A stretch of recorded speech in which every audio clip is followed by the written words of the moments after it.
उत्तर प्रदेश विधानमंडल के मानसून सत्र के दौरान विधानसभा में सदन के नेता प्रतिपक्ष अखिलेश यादव ने बीजेपी सरकार पर सवाल उठाए और बेरोजगारी के मुद्दे पर जमकर घेरा। तो वहीं मुख्यमंत्री योगी आदित्यनाथ ने भी विपक्ष के सवालों का पलटवार करते हुए सदन में खुशनुमा माहौल बना दिया।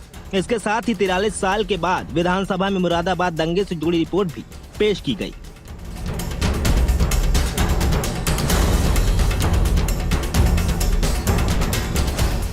उत्तर प्रदेश विधानमंडल के मानसून सत्र के दूसरे दिन भी सदन में गहमा गहमी बरकरार रही। इसी दौरान योगी सरकार ने 13 अगस्त 1980 को हुए मुरादाबाद दंगे की रिपोर्ट सदन में पेश करके गहमा गहमी को और तेज कर दिया।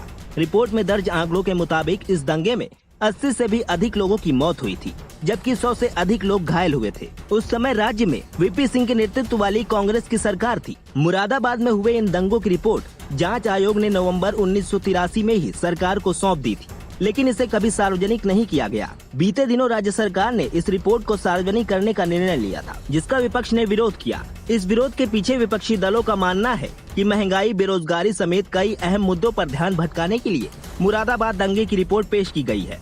हालांकि सरकार का कहना है कि इस रिपोर्ट के सार्वजनिक होने से लोगों को मुरादाबाद दंगों की सच्चाई पता चलेगी।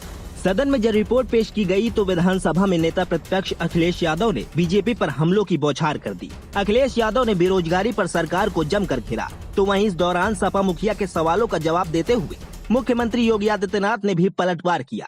अध्यक्ष महोदय, मैं आपसे माननीय मुख्यमंत्री से केवल इतना जानना चाहता हूँ कि उन्होंने नेशनल एजुकेशन पॉलिसी पे बताया जो आने वाली है, इनकी जो आ चुकी है, लागू होगी।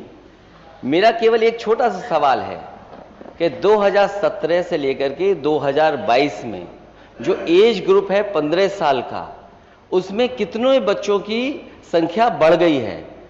2017 से लेकर के 2022 तक 15 साल के ग्रुप में बच्चों की कितनी संख्या बढ़ गई है।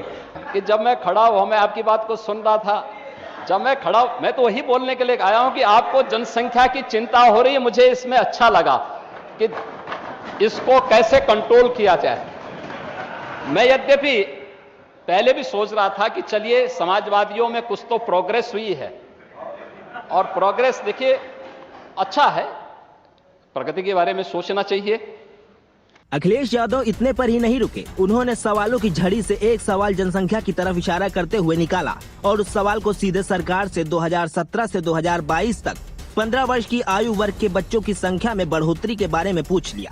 लेकिन सीएम योगी ने इशारों में इस सवाल को समान नागरिक संहिता से जोड़ दिया। क्या उन बच्चों के भविष्य के बेहतर बनाने के लिए और उनको नौकरी रोजगार दिलाने के लिए आपके नेशनल एजुकेशन पॉलिसी के तहत, और खासकर उत्तर प्रदेश की सरकार, डबल इंजन की सरकार, जो ये कहती है कि अनएम्प्लॉयमेंट रेशो हमारा ये है, एम्प्लॉयमेंट रेशो नहीं बताते, अनएम्प्लॉयमेंट रेशो ये है, तो वो क्या इन बच्चों की संख्या बताएगी सरकार? मैं अध्यक्ष महोदय माननीय मुख्यमंत्री से जानना चाहता हूं कि 2017 से 2022 के बीच में जो एज ग्रुप 15 साल का है, वो संख्या कितनी होगी, कितने बच्चे आ गए होंगे उसमें?